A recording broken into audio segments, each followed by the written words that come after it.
माँ की जो ग़िज़ा होती है वो बच्चे के जेंडर के ऊपर और इसके साथ साथ जुड़वा बच्चे जिनको ट्विन्स बच्चे कहते हैं उनके ज़्यादा पैदा होने के इम्कानात पर जो है बहुत गहरा असर डालती है। हमेशा से ये कहा जाता है जेंडर जो है वो तो अल्लाह ताला की देन है, बिल्कुल है, मगर अब रिसेंटली जो रिसर्च हुई है उसके मुताबिक आप जो खाते हैं, जो बॉडी आपकी कंज्यूम करती है, उसमें जो है अच्छी कंजम्पशन के ऊपर जो है क्या फ़ीमेल पैदा हो सकती है, या अगर कंजम्पशन अच्छी नहीं होती तो क्या मेल पैदा हो सकता है। तो ये भी एक रिसर्च का हिस्सा है। और उसके साथ साथ जुड़वा बच्चे, जो अक्सर हमारे यहाँ एक मिथ है कि ख़ानदान में अगर जुड़वा बच्चे होंगे ही तो ही जुड़वा बच्चे आपके आगे से पैदा होंगे, मगर ऐसा नहीं है। उसकी जो बेस है वो भी खुराक के ऊपर जो है वो डिपेंड करती है। और सवाल ये है कि वालिदैन बल्कि सेहत के जो शौकीन अफराद के लिए हमेशा से ही जो खुराक है वो पुरकशिश तौर पे नज़र आती है, मगर बहुत सी कदीम रवायात और ख़ानदानी मशवरे यही कहते हैं कि माँ की ग़िज़ा और मखसूस खाने की आदत बच्चे की जिन्स या जुड़वा बच्चों के इम्कानात को मुतासिर करते हैं। तो आज हम इस टॉपिक पे बात करेंगे कि जेंडर जो है वो कैसे हम रूल आउट कर सकते हैं और जुड़वा बच्चे जो हैं हमें कैसे पता हो सकता है कि जुड़वा बच्चे होंगे या ना नहीं होंगे, और क्या ये जीन्स में होता है या खुराक भी इसके ऊपर जो है मैटर करती है। और हमें ज्वाइन किया है, आपने उनको हमारे पहले भी शोज़ में देखा है, न्यूट्रिशनिस्ट भी हैं डॉक्टर हफ्सा नसीर, जो कि स्पेशली आती हैं फैसलाबाद से, हमारे शोज़ का हिस्सा बने। अस्सलाम वालेकुम। वालेकुम अस्सलाम, थैंक यू सो मच। कैसी हैं आप? अल्हम्दुलिल्लाह, थैंक यू सो मच। अच्छा, बड़ी ज़बरदस्त रिसर्च है हाँ जी, जेंडर के ऊपर। जी, जेंडर जो है उसका पता लग सकता है हाँ जी, खुराक की बेस के जी, ऊपर, और जुड़वा बच्चों के ऊपर भी बात हो रही है कि उसका भी पता लग सकता है। जी, ये कैसे पता लग सकता है? अच्छा, जहाँ तक जेंडर की बात है तो इसमें दोनों का रोल है, मेल का भी है और फीमेल का भी है। मेल का रोल थोड़ा सा ज़्यादा है क्योंकि स्पर्म्स दो तरह के होते हैं। बेटी के लिए जो स्पर्म आता है, फीमेल ने जो एक्सेप्ट करना है वो एक्स होता है, एक्स क्रोमोसोम हम उसको कहते हैं, और इसी तरह जो मेल के लिए उसने एक्सेप्ट करना है वो वाई क्रोमोसोम होता है। तो ये फीमेल के यूट्रस के इन्वायरमेंट पे डिपेंड करता है कि वो आपकी डाइट डिसाइड करेगी कि किसको ज़्यादा एक्सेप्ट करती है। आपकी डाइट वो सारा का सारा इन्वायरमेंट डिसाइड कर रही होती है, ठीक है।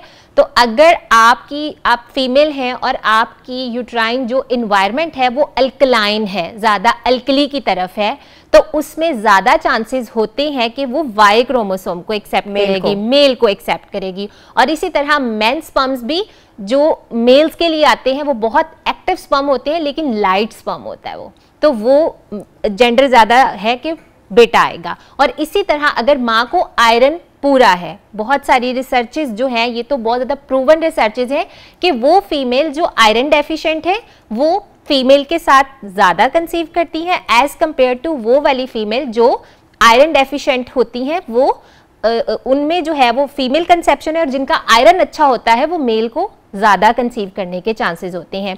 इसी तरह अगर फीमेल की वॉर्म का जो एनवायरनमेंट है वो ज़्यादा एसिडिक होगा और मेन स्पर्म जो है वो बहुत हैवी वाला स्ट्रॉन्ग स्पर्म आएगा, तो फीमेल का जो एनवायरनमेंट कंसीव करने का ज़्यादा चांसेस होते हैं, तो वो गर्ल्स के चांसेस ज़्यादा होते हैं।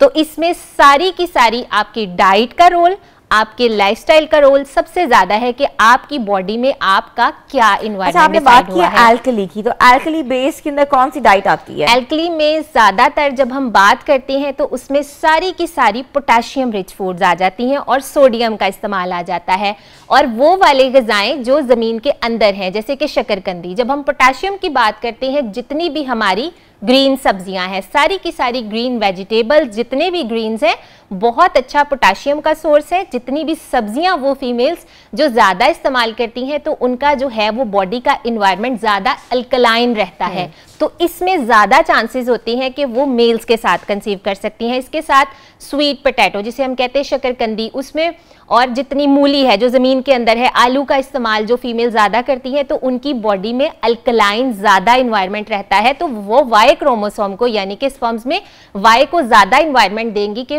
वो मेल्स के साथ कंसीव करेंगे। एसिडिक है, जिनको आप कहती हैं बेटियां कंसीव होती हैं, हाँ जी, फीमेल कंसीव होती है, तो एसिडिक में कौन सी खुराक आती है? मोस्टली जो बहुत ज़्यादा सिर्फ मिल्क प्रोडक्ट्स पे जोर दिया होता है, बहुत ज़्यादा दूध का इस्तेमाल कर रही होती हैं, बहुत ज़्यादा बीफ का यानी कि बड़े गोश्त का बहुत ज़्यादा इस्तेमाल कर रही होती हैं, और इसके साथ मैग्नीशियम वाले नट्स, स्पेसिफिकली वो वाले ड्राई फ्रूट जिनमें मैग्नीशियम ज़्यादा है, जैसे कि अंजीर है, जैसे कि हमारे स्पेसिफिकली कैश्यू नट है जिसमें मैग्नीशियम ज़्यादा है, जो इसका इस्तेमाल ज़्यादा कर रही होती हैं, तो इनकी बॉडी की जो पीएच है वो कम रहती है, इन्वायरमेंट ज़्यादा एसिडिक रहता है, और अगर मैन का स्पर्म बहुत ज़्यादा स्ट्रॉन्ग आएगा तो फीमेल के साथ कंसीव होने के बहुत ज़्यादा चांसेस होंगे। और जो बहुत ज़्यादा प्रूवन रिसर्च है वो तो आयरन की है, और अगर फीमेल ने जो है वो ऑलरेडी आयरन नहीं लिया हुआ, उनमें खून की कमी है, तो इसमें बहुत ज़्यादा चांसेस हैं कि वो गर्ल्स के साथ कंसीव करेंगी।